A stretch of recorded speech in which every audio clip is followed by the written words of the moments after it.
Marcus in Atlanta. You got to be Another kidding. Aussie Marcus in Atlanta. Wow, I gotta see what Hertig's up to. We'll get Yeah, him on. that'd be good. Yeah, he just want to talk about the strip joints. So, sorry. Uh-huh. All right, so we'll go live now. But yeah, Marcus sent us an email. I was actually looking for his email because he wanted an award at the GPTA annual holiday party thing. Let's go, And Marcus. yeah, he won an award for Director of the Year, something like that. And so I Sweet. wanted to congratulate him and invite him onto the podcast and see what's going on. And while I was looking him up to try to contact him, the email came in of him saying, "Hey, I love what you guys are doing." Let's go. Yeah. Country Club Roswell. Yeah, baby. Yeah. The So home, the home of Cindy Jones. exactly. Well, Cindy, you're out he there. Come knows on, Cindy. Come on, Cindy. he We're knows out the there. Come name. on, Cindy. He knows the names. So yeah, we will say hi to him. But first, I will say, hey, my name is Shaun Boyce, and this is 10 Minutes of Tennis with Justin Yeo, world-renowned tennis pro in Puerto Rico, who is just off the pickleball court. Oh, wait, I'm not supposed to say that. You're And killing me. You're killing me. hey, sometimes we got to test out the other things. Next week you might Uh, say you're checking out the platform. I don't even know what uh, platform is. It platform tennis? I don't know. And then you'll be playing paddle. You got to check these things out, Justin. Got to check you them out. just ruined my reputation right there. I said you came off the pickleball court. I didn't say what you were doing there. You might have just stopped into the Uh, court to have a lunch. Maybe just anyone, having lunch on the pickleball court. anyone listening, I can't believe he brought up the P word. It's 10 minutes of tennis. It is Please, 10 minutes of everyone, tennis. Very don't true. keep following us right now. He did not just say this silly P word. I said the P word. I did. But I didn't even say paddle or platform. I You did just put say, us in a pickle. Now you put us in a pickle. oh, yeah. Okay. Now we got to go there.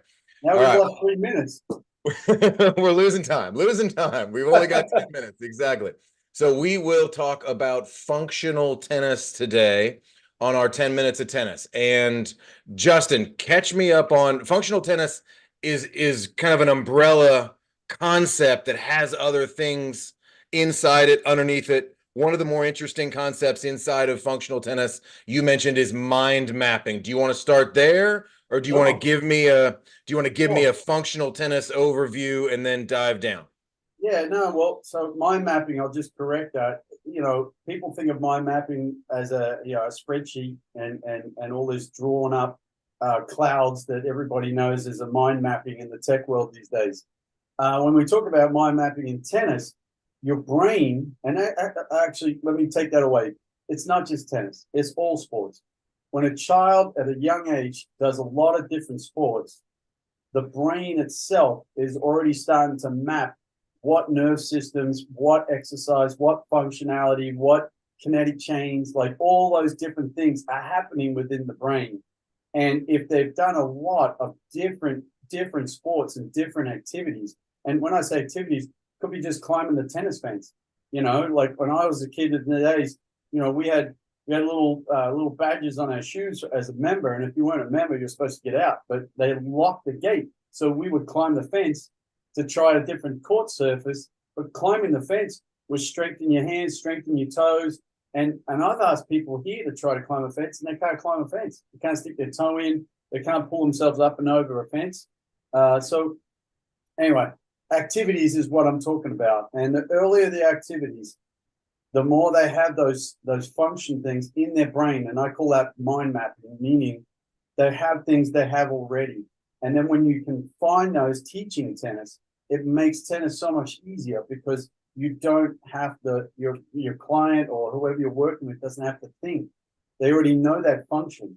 So like a baseballer, they already understand weight transfer. They already understand linear motion of the lower body and angular motion of the upper body, right? So if you correlate that, they actually understand it. If you talk about a home run, they have to go low to high. So they start to learn all these functions already. Baseball is another great one for the serve because it's release the ball toss and then throw like you throw on a center field.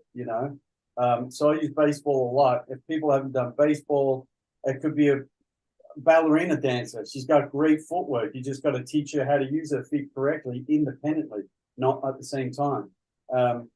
So they're sort of the things. I mean, I could talk about this all day long because, as far as I'm concerned, I base it on my coaching. When someone comes to a lesson, I haven't seen them before. They're like, "I really want you to help me. I really want you to fix me," and I have to get their past, like find out what they've done before in their sports, and then you correlate it. So that's We had someone mention that the other night who's a high performance coach, and he talked about kids switching coaches and how it could potentially even take 4 to 6 months just to get to know somebody as a coach. Yep. And I think that might have been what he's referring to, is really understanding how their brain works, how it relates to my brain as a coach, to be able to understand each other, what I'm saying. How does that functionally get into what you already know? Is that kind of where you're going with this? Yeah, well, and so even profiling a player, right? I have right now a 2530 lady, and she's like, so can you show me the grip? Can you show me all this stuff? I'm like, I just want you to hit the ball. And she's like, what? I'm like, yeah, I'm gonna feed to you, and in the first 5-10 minutes, I'm gonna pick up all the things that you have strengths already, and we're gonna build off those. Versus trying to, step by step, and then look for just a lot of things is looking for a fundamental. Do they have an athletic base? Do they know what a ready stance is? Do they actually? It's amazing. Some people actually see the ball well, and some people don't. And when they don't, you have to get that perception right first. Because if you don't work on that, you're late backswing, late contact, late everything's stiff.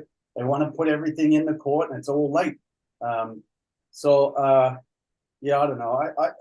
I've got a lot of people here in Puerto Rico that come to me from clinics and come for lessons. And when they come to lessons, they're like, I've heard you the best. And then I'm like, well, no, because all I focus on is the functionality of what you can do. And we build that to teach you how to play versus just hitting a tennis ball. And the last few people I've seen, they come to me and they hit the ball and I said, let's pause. You tell me when you watch TV, does a tennis player look stiff, slow, and late? Just tell me, do they look like that? They're like, no. And I'm like, so let's just focus on the opposites.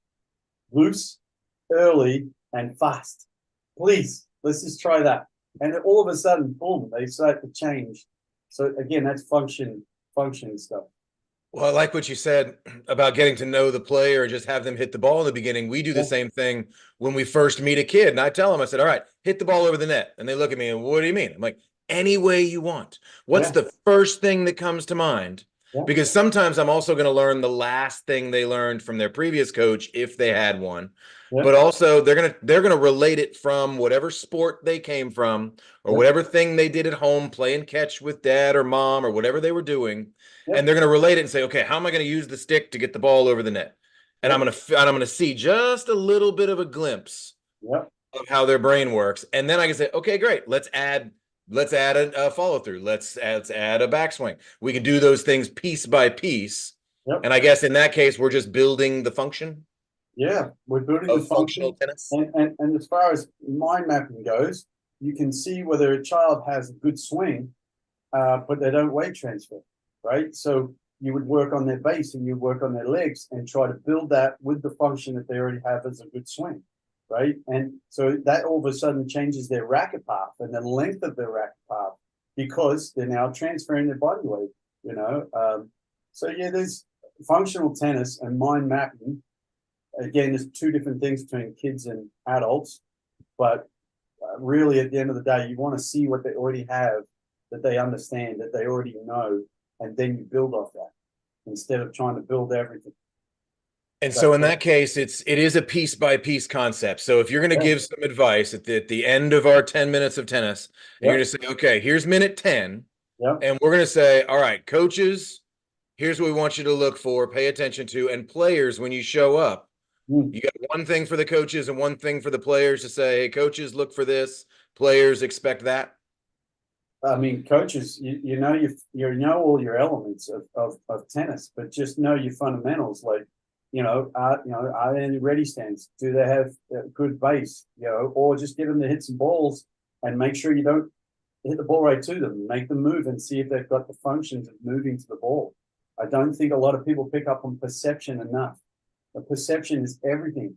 You know, if your eyes don't pick up things, you don't get the message to your feet, and your feet don't get a chance to move. So I'm constantly telling people to watch the racket.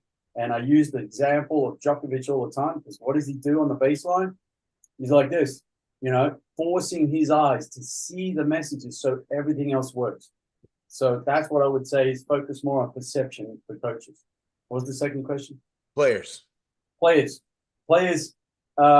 understand your game, understand what you're good at, understand your strengths, and build off them. You know, we can't have everything. I see a lot of people saying, I'm weak here, I'm weak here, I'm weak here. But where are your strengths as well? Because your strengths can get better and better and better, and your weakness can get, you know, so again, my strength there is like here, my weakness will come up a little bit, you know, and then you just keep going this way. You can't be best at everything. It's impossible. So understand all the pieces of my own game. Yeah. And be able to walk into my coach. Yeah. And say, all right, functionally, I'm going to use that word a lot, because now we're putting pieces together a little bit. We're going to say, all right, here's how my brain works. Here's what it wants to do. Here's what I can do. Here's what I can't do. Let's put it all together. Yep. And in the last 30 seconds, big kudos to Marcus at Roosevelt Country Club. Great to hear from you, mate. And let's hear from more people, please. We'd love to just talk tennis. There we go. Justin Yeo, 10 minutes of tennis. We'll see you next week. Thanks so much. Cheers, Shaun.